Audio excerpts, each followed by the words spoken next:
Lifestyle is simply learning how to live well. The last of the 5 major pieces. Here's the ultimate challenge of life. I've worked on this, you cannot believe how hard, since age 25. And that is, after applying better philosophy, attitude, and activity, and picking now up results. What are results for? Here's my ultimate challenge on results.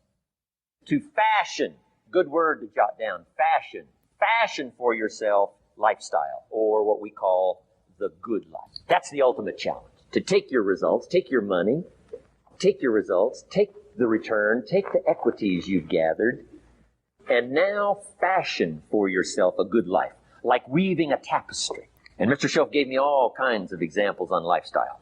He gave me 2 phrases that helped change my life. In case you have to leave early, let me give you these 2 phrases. It'll be worth the price of coming and being here today. Just take these 2 phrases home, in case you have to leave early. Here's number 1. Shoaff said, Mr. Rohn, if you wish to be wealthy, study wealth. When he said that, I said, my gosh, I don't know anybody that studies wealth. Where am I going to learn it? He said, never mind, Mr. Rohn, now that you've met me, if you'll be with me for a while, he said, and if you'll commit yourself, he said, I will teach you. And he taught me. He taught me the books. He taught me the stuff. Changed my life. By the time I was 31, I was a millionaire. The man taught me well. If you wish to be wealthy, study wealth. If you were to show me your present economic plan, in a personal conversation between you and me, you say, Mr. Rohn, let me disclose for you my current economic financial plan for the future. Would I get so excited, I'd say, hey, I'm going to go across the country and lecture on your plan. And if the answer is no, Mr. Rohn, you probably wouldn't want to go across the country and lecture on my plan. Here's my question to you. Why not? Why wouldn't you have a superior, powerful financial plan that's taking you to the places you want to go? I'm asking you, if you find yourself caught like I was at age 25, make the personal commitment today and say, I'm going to study and I'm going to change. And 5 years from now, nobody's going to be able to say, how come you don't have a superior plan living in a superior country with superior opportunity? Nobody's going to be able to say that 5 years from now of me. If you'll make that commitment, I'm telling you, this will be one of the most exciting days of your life. Not because of my seminar. It'll be one of the most exciting days of your life because of your commitment to this simple little process I've outlined for you. Here was the second phrase. Mr. Shoaff said, Mr. Rohn, if you wish to be happy, study happiness. I didn't know happiness was a study. My best hope for happiness at age 25 was to just go through the day with my fingers crossed. Hoping somehow something would make me happy. Shoaff said, no, Mr. Rohn, happiness is not something you postpone. Happiness is not something off in the future. Happiness is something you design. You got to get the word. Happiness is something you design. Happiness is a study. Happiness is a practice. Happiness is an art. It's not an accident. It's an art. And anybody that wants to can study, practice the art, happy living. Happiness is like culture. Money doesn't make you cultured, but culture is within the grasp of all of us. How much is a book on sophistication in the marketplace? $4,000? No, $40. I'm telling you, in America, everything's available. Everything's within reach. All you have to be is committed to it and make it a study. Culture is a study. Sophistication is a study. It's not an amount. It's not an account. It's a study. Money doesn't make you sophisticated and cultured. I know a guy that's rich. He's a clod. The guy's a clod. Eats with his elbow in his soup. I mean, he's just a clod. Nothing much more pitiful than a rich clod. I mean, it's a sad thing to see. Money doesn't make you sophisticated. Only study and practice makes you sophisticated. Only study and practice makes you cultured. And only study and practice makes you happy. Study and practice makes you rich. Key phrase, don't be lazy in learning. 1, how to do well. Next, how to live well. Don't be lazy in learning and practicing the art of economics, practicing the art of productivity, and practicing the art of lifestyle. Shoaff taught me in such simple terms. Shoaff said, Mr. Rohn, if you're getting your shoes shined, Shoe Shine Boy's done an exceptional job. You look down, you got one of the world's all-time great shines. And you pay him. Now, you got a little change in your hand. Question pops in your mind. Should I give him 1 quarter or 2 quarters as a tip from a neat shine? Here's what Shoaff said. If 2 amounts pop in your mind, always go for the higher amount and become the higher thinking person. That helped change my life. Here's what he said. Become a 2-quarter person. Now, you can tell that was a long time ago, when a quarter was a good tip. Now it takes dollars. But just substitute 1992 dollars for quarters. Shoaff said, hey, if you are thinking 1 quarter or 2 quarters, and you say, well, no, I'll just give him 1 quarter. He said, that'll affect you the rest of the day.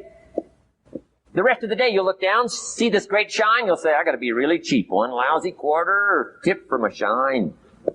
But he said, if you'll go for the 2 quarters, Shoaff said, you can't believe the extra happiness you can buy for just an extra quarter. That's called studying and practicing the art of lifestyle, which means living well. Money doesn't make you happy. Father wads up a $20 bill, throws it at his son, and says, if you need the darn stuff that bad, take it, just get out of my face. How sad, a father with money and no joy. He studied economics, but he never studied joy. I'm asking you to turn that around. Turn that all around. I did a seminar one time, St. Louis, Missouri. When I finished a seminar like this, a man walked up and said, Mr. Rohn, you've really gotten to me. He said, I'm going to change my philosophy, I'm going to change my attitude, I'm going to change my life, I'm going to change everything. He said, you've touched me today. And he said, you'll hear about me. You'll hear my story someday. I said, okay. Right? A lot of people, right, say things. Sure enough, a few months later, I come back to St. Louis, did another seminar. When I finished my seminar, I saw this man come walking up. I didn't remember his name, but he said, I'm sure you'll remember me as the man who said, I'm going to go make some changes. You've touched me today. I said, I do remember you. He said, I'm telling you, things are already happening for me. I cannot believe in just a matter of months. He said, one of the things I decided to change was my relationship with my family. He said, my wife and I have 2 lovely teenage daughters. Parents couldn't ask for any more beautiful, lovely daughters. And he said, I'm the only one that's given them trouble. He said, these daughters of ours have never given us any trouble. He said, I've usually been the one all these years giving all the trouble and all the stats. He said, my daughters love to go to the rock concerts, and I'm always giving them trouble. They have to beg me for the money.